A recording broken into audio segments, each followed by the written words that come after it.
En el año 1908, Lucy Montgomery, literata y periodista, publicó lo que sería su primer novela, Anne of Green Gables, conocida en este lado del mundo como Ana de las Tejas Verdes. Con detalles biográficos de la autora aquí y allá, esta saga sigue la historia de Anne desde su llegada al pueblo ficticio de Avonlea hasta su ingreso a la universidad, su adultez y posteriormente la vida de sus hijos durante la Primera Guerra Mundial. Y la verdad es que desde ese momento la historia de Anne se convirtió en un éxito de la literatura juvenil canadiense, tanto así que las adaptaciones no tardaron en llegar. Y la primera de ellas llegó tan pronto como en 1919, producida por un estudio estadounidense y que adaptó toda la historia, por alguna razón, a Estados Unidos, cambiando básicamente todo lo que hizo que la gente se enamorara de esta historia en primer lugar.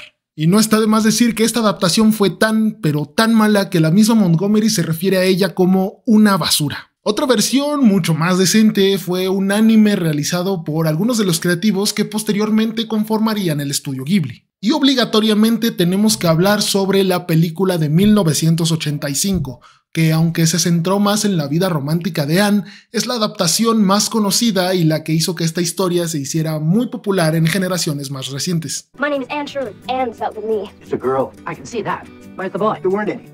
Just her. We have absolutely no use for a girl. You don't want me because I'm not a boy? Esta película tuvo un fandom increíblemente amplio. Yo hace unos pocos días que terminé de leer el libro de Ana de las Tejas Verdes y la verdad es genial. Y me ha hecho darme cuenta de que todas estas adaptaciones tuvieron sus aciertos y sus errores a la hora de llevar la historia de Anne a la pantalla grande. Bueno, estoy mintiendo, la versión gringa solo tuvo errores. Pero, curiosamente, la versión que me hizo interesarme en esta historia y que me orilló a querer leer los libros es la que menos tiene en común con el material original, Anne with an E. Y el día de hoy les quiero hablar de esta serie.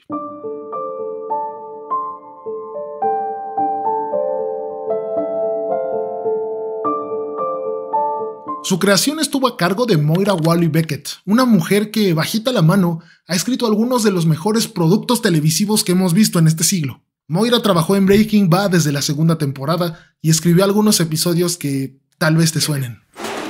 My son, my battle, my house right now. Do it! This whole thing could have been avoided. Shut the fuck up.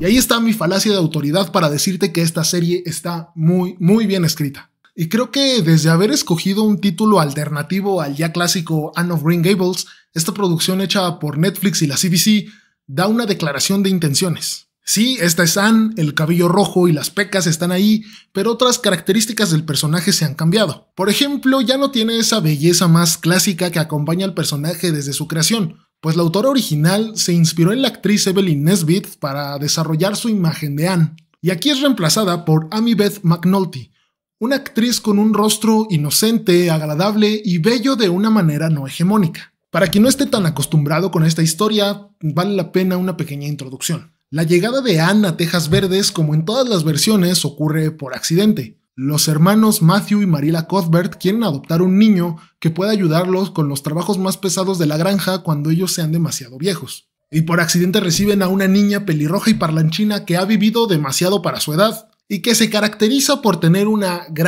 enorme imaginación y es algo totalmente diferente a lo que esperaban de ella. Am I talking too much?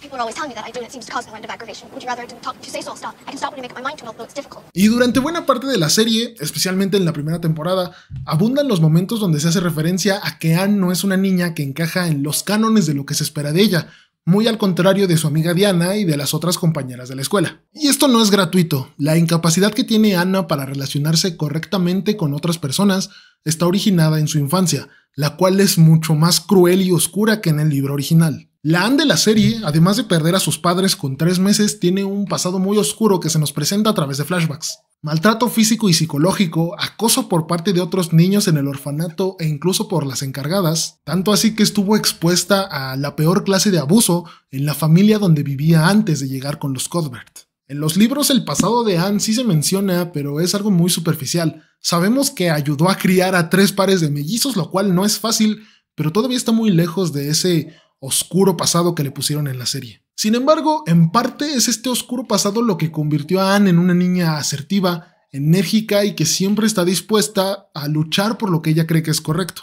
Y a pesar de la marginación social, supo encontrar en sí misma y en las palabras de escritores como William Shakespeare Jane Austen o las hermanas Bronte, las semillas de lo que va a ser su más grande fortaleza: tener una mente abierta y un corazón valiente. Y ojo, no debe confundirse con estos comentarios de el abuso hizo más fuerte a las víctimas, porque no es así. Como en todos los casos de abuso, Anne desarrolla estas particularidades a pesar de vivir en un entorno violento. Y a mi parecer esta es la seña más significativa de la serie, que no busca simplemente llevar el libro a la pantalla, sino que toma sus elementos más esenciales y crea una propia identidad a partir de ella. A lo largo de 3 temporadas, Anne with an E toma a personajes que en la novela son más arquetipos clásicos de la literatura y los lleva a un punto donde son más fáciles de empatizar con las audiencias modernas, y a muchos les da una profundidad de la que carecen por completo en el libro.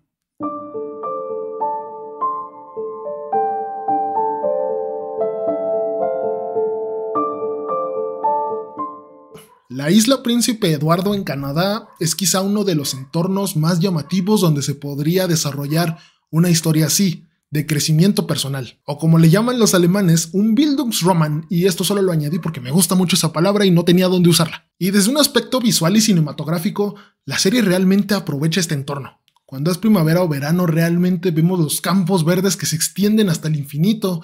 El otoño tiene siempre un aura de misterio, pero también de magia. Y cuando es invierno realmente vemos a todo cubrirse con nieve y a las tramas siendo afectadas por el clima, por los cambios del mundo. Pero más allá de imágenes bonitas, creo que es una representación audiovisual de uno de los principales temas narrativos que trata la serie: la belleza de la variedad. Creo que este es un buen momento para hablar del término disidencia. Literalmente, disidir hace referencia a una separación de la doctrina o creencia más común, e implica el desacuerdo de un individuo o una colectividad ante el sistema impuesto por una sociedad. Y creo que esta palabra nos va a servir mucho porque esta serie contiene varias disidencias.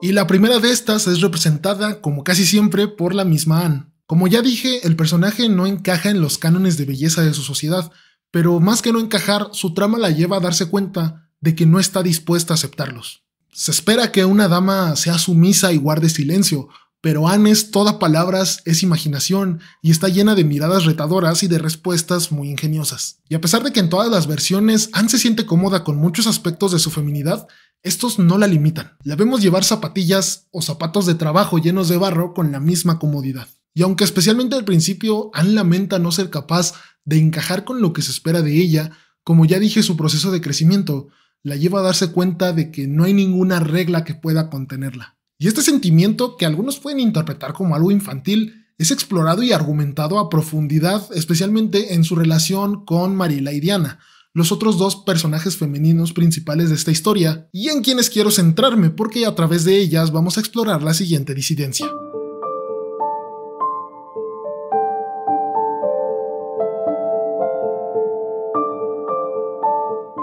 Y como ya dije, no es que Anne se sienta incómoda por completo con lo femenino. De hecho, en muchas ocasiones la vemos disfrutar con el performance de la feminidad, como cuando da fiestas de té o su gusto por los vestidos con mangas abullonadas. Pero esta disidencia se hace más clara a la hora de ver cómo trata a Marilla y a Diana, personajes que cambian su perspectiva respecto a su rol de género con la llegada de Anne. Y primero vamos a ver a Marilla, una mujer que ya está en sus 60s y que tiene enraizadas unas ideas conservadoras que son incluso conservadoras para el periodo histórico respecto a la modestia. Por lo que evidentemente la llegada de alguien como Diana iba al menos a hacerse replantear unas cuantas cosas. Y en Marilla vemos un cambio muy gradual. Digo, es obvio por sus limitaciones. Una persona mayor que vivió como conservadora la mayor parte de su vida no cambia así como así.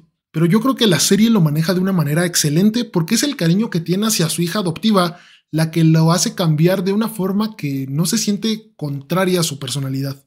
En vez de hacer algo así como un rayo convertidor de conservadores, son las situaciones que Anne atraviesa las que obligan a Marilla a replantearse las cosas que daba por sentado. En pos del bienestar de su familia, Marilla empieza a pensar si las cosas que ella creía realmente son válidas, si realmente alguna vez fueron válidas, y qué tan bien le han hecho a ella en su propia vida. Y Diana es el otro rostro de la feminidad en este momento histórico. Ella proviene de una familia que por lo que sabemos es de abolengo en Inglaterra y que tiene la esperanza de que sus hijas puedan regresar al viejo continente convertidas en unas damas. Y es por eso que Diana ha sido educada como una dama. Además de inglés, sabe hablar francés y es muy diestra en algunas tareas femeninas como la costura, la plática casual o el canto. Y a pesar de sus diferencias, Diana y Anne se hacen amigas prácticamente de inmediato, debido a que en el fondo son muy similares. Ambas tienen mentes curiosas, deseosas de sumergirse en el mundo y que tienen fantasías más allá de la vida de la alta sociedad. Y quiero dejar en claro que esta serie no ridiculiza el tomar estas elecciones ni el estilo de vida tradicionalmente femenino, pero sí critica la imposición del mismo y su uso como una herramienta de opresión y de control, y en cambio celebra cuando estos se usan como una forma de empoderamiento. Y la verdad es que la disidencia de género también está presente en los varones de la historia, especialmente con Matthew, Cole y Gilbert. Matthew Cuthbert, el padre adoptivo de Anne, carece de muchos valores arquetípicos de un varón. Él es alguien callado, pasivo y muy sensible, cosas que lo han hecho desarrollar una enorme ansiedad social y a preferir estar solo, pues siempre siente que es incapaz de llevar a cabo el rol que se le ha asignado. No sabe cómo realizar lo que se espera de él. El siguiente es Cole, un compañero de clases de Anna que desde el principio es presentado que recibe burlas de los otros varones de su clase debido a que tiene una sensibilidad particular para el arte, especialmente la pintura y la escultura, además de que se le facilita y tiene gusto por las tareas tradicionalmente femeninas. Y aunque Gilbert parezca encajar a la perfección con lo que se espera de un príncipe azul en una historia como esta, a través de él se nos refleja los valores de una masculinidad más sólida y saludable, el reconocimiento de privilegios, la empatía y su voluntad por tener una relación como iguales tanto con varones como con mujeres. Y quizás si esta serie buscara hacer un documental sobre cómo era la vida en un pueblo de Canadá a finales del siglo XIX y principios del XX, estas serían las posturas más radicales que se animarían a tomar. Pero gracias a Dios es una ficción, así que podemos explorar muchas más diversidades. Por ejemplo, Anne with an E explora el racismo a través del personaje de Sebastian, quien fue inventado por completo para la serie en una trama original de Gilbert, que en los libros la verdad es que no hace mucho. Después de que el padre de Gilbert muera, él decide trabajar durante un tiempo en la caldera de un barco, antes de asentarse en la granja para vivir toda su vida. Que bueno, si lo que quieres es ver el mundo, quizá no es la mejor idea meterte a trabajar a un lugar donde vas a estar encerrado y paleando carbón todo el día, pero ¿quién soy yo para criticar? El punto es que Sebastian y Gilbert se hacen amigos mientras trabajan en el barco, y él lo invita a su hogar en Trinidad, un país con la mayoría de su población afrodescendiente y que nos permite explorar las consecuencias sistemáticas y sociales de un racismo institucionalizado, especialmente con el personaje de la madre de Sebastian, una mujer que nació siendo esclava y que ve con malos ojos que su hijo no tenga una posición de sometimiento ante los blancos. Más adelante en la trama, Sebastian acompaña a Gilbert de regreso a Avonlea, y esto le permite a toda esta gente que no estaba acostumbrada a ver afrodescendientes en su día a día expandir un poco más su percepción del mundo. Con Anne siendo la primera, obviamente. Pero esto planta la semilla para que el pueblo también conviva con la gente negra que ya vivía ahí, pero estaba alejada por los prejuicios. Y este es un punto que yo creo que la serie manejó de una manera excelente. En vez de inventarse a una población afro de la nada e introducirlos en la Canadá del siglo XIX, lo que hace es tomar a demografías que ya existían, pero que en otras ficciones no se han explorado. De alguna forma es como, a través de la ficción, reivindicar a un grupo social que siempre ha sido ignorado. Y, cómo no, las disidencias sexuales también tienen su representación en Anne with an E, con los personajes de Cole y la tía Josephine, una pariente de Diana. Por un lado, Cole, el compañero de clases de Anne, que como ya dijimos tenía algunos problemas para encajar en la idea de la masculinidad que está en su sociedad, y que con el pasar del tiempo encuentra el valor para declararse a sí mismo homosexual frente a Anne y sus amigas. Y también tenemos a la tía Josephine, un personaje que sí existe en la novela original, pero simplemente se menciona que llega a la casa de visita porque está de luto por alguien. Pero, ¿por quién? Al volver a leer la novela de adulta, me preguntaba por la tía Joe. En el libro es solterona, un poco cascarrabias, y eso es más o menos todo. Así que me dije, bueno, viene a la casa de los Barrys durante un mes y está de luto. Por eso decidí justificar por qué está ella ahí. ¿Por quién está de luto?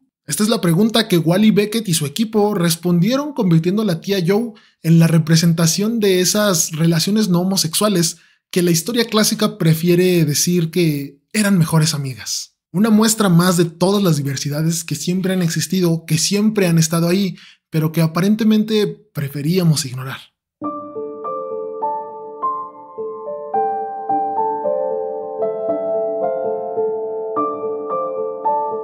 Aunque hay algunos antecedentes anteriores, en 1876 el gobierno de Canadá dio inicio a un proyecto de reeducación para los niños indígenas de su país, todo bajo la supervisión del Departamento de Asuntos Indios y de la Iglesia Cristiana. El objetivo de estas instituciones, que servían al mismo tiempo como escuelas y casas hogar, era alejar a los niños de su cultura, alejarlos de sus pueblos, de sus familias y de su idioma, con el objetivo de que adoptaran las costumbres de la población mayoritaria, es decir, los blancos europeos.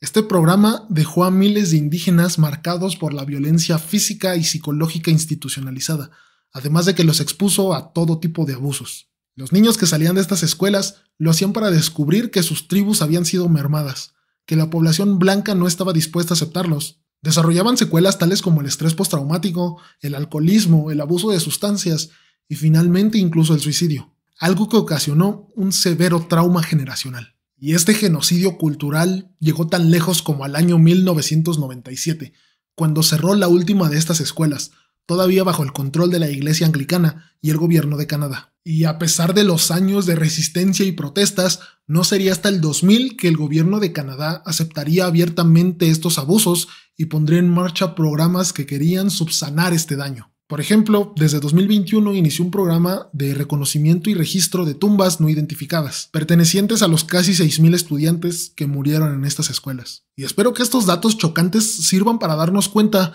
de que no estamos tan lejos de estas situaciones, son mucho más cercanas al presente de lo que creemos. Durante la tercera temporada de Anne with an E se nos presenta a Caquit, una niña perteneciente a la tribu Micmac que rápidamente se hace muy buena amiga de Anne. En algún punto de la historia, los padres de Caquit reciben la invitación de inscribir a su hija en una de estas escuelas, algo que ellos ven como una oportunidad para que Caquit aprenda no solo el idioma de los canadienses, sino también cómo funciona su cultura y tenga la oportunidad de integrarse al sistema y que desde adentro pueda ayudar a su propia tribu. Lamentablemente, las cosas no son tan sencillas.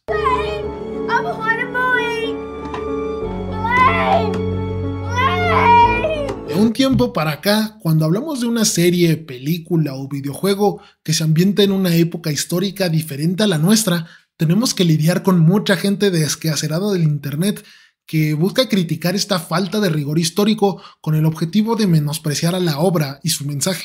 Y a ver, es verdad que cuando empecé a ver una serie ambientada en Canadá a principios del siglo XX, no me esperaba ver representación del orgullo homosexual, pero ¿qué hay de malo con que esta representación exista? Y en la serie se hace un juego curioso, porque por un lado vemos cómo la gente del pueblo de Avonlea poco a poco se va exponiendo más a estas diversidades y las van aceptando de una manera muy orgánica, y por el otro de vez en cuando nos dan bofetadas de realidad para recordarnos realmente cómo eran las cosas en el periodo histórico donde se ambienta esta historia.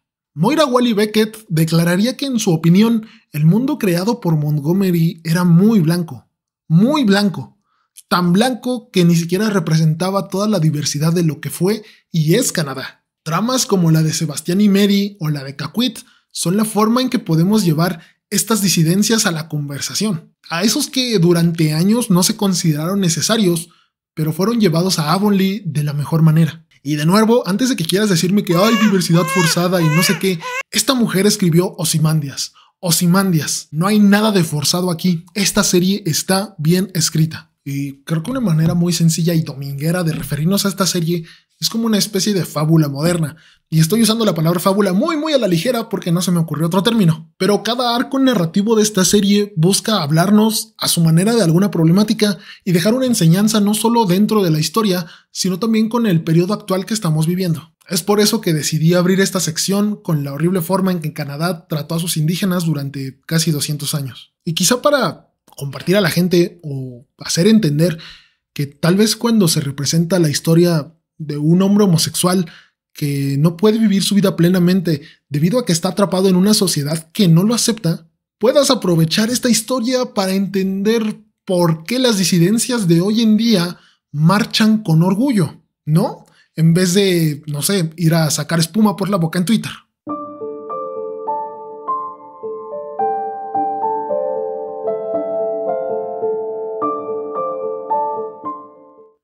lamentablemente esta serie no tiene un final feliz. Bueno, por no tiene final. Netflix y la CBC tuvieron algunas diferencias creativas, realmente no importa mucho cuáles, pero el punto es que decidieron terminar la serie de Anne en su tercera temporada, a pesar de que cada vez que salía era muy bien recibida tanto por los fans como por la crítica. Y hay muchas cosas que por desgracia no podremos conocer. No sabremos qué espera en el futuro para Anne, cómo fue su vida universitaria, de qué manera va a avanzar su relación con Gilbert, y en pocas palabras no sabemos qué va a pasar con todos los habitantes de Avonlea. Pero quizá la parte más dolorosa es que lo último que supimos de Caquid es que permanecerá para siempre en un limbo, encerrada, condenada a ver a su familia a través de los barrotes. Sin embargo, creo que no nos queda más que ser un poco estoicos al respecto y apreciar lo que sí tenemos. Y lo que sí tenemos es una serie muy buena, una historia sobre la paternidad, las familias, sobre el amor, la amistad, sobre la tolerancia y sobre ayudarnos unos a otros. Una historia sobre el amor al arte, sobre el amor al mundo, a sus tragedias, a sus bellezas y sobre todo a su perpetuo estado de cambio. Y podría hablar mucho más de esta serie, quedaron en el tintero hablar sobre sus apartados más técnicos o sobre los elementos actorales que cuando no son excelentes funcionan simplemente. Y creo que si tengo que quedarme con algo de las muchas cosas que ofrece Anne with an E, es con ese impulso creador que se sorprende con el mundo y que encuentra en lo raro, en lo feo, en lo que no encaja, belleza y lo convierte en arte. Y tal vez eso sea más que suficiente. Tal vez podamos conformarnos con intentar ser las personas que Anne sabe que podemos ser. Yo siempre creí que el material del arte no es ni lo universitario, ni lo aceptado, ni los valores ya alabados por todo el mundo. Yo encuentro que el material del arte es lo despreciado. Todo aquello que se desprecia es como el fango donde puede crecer el arte.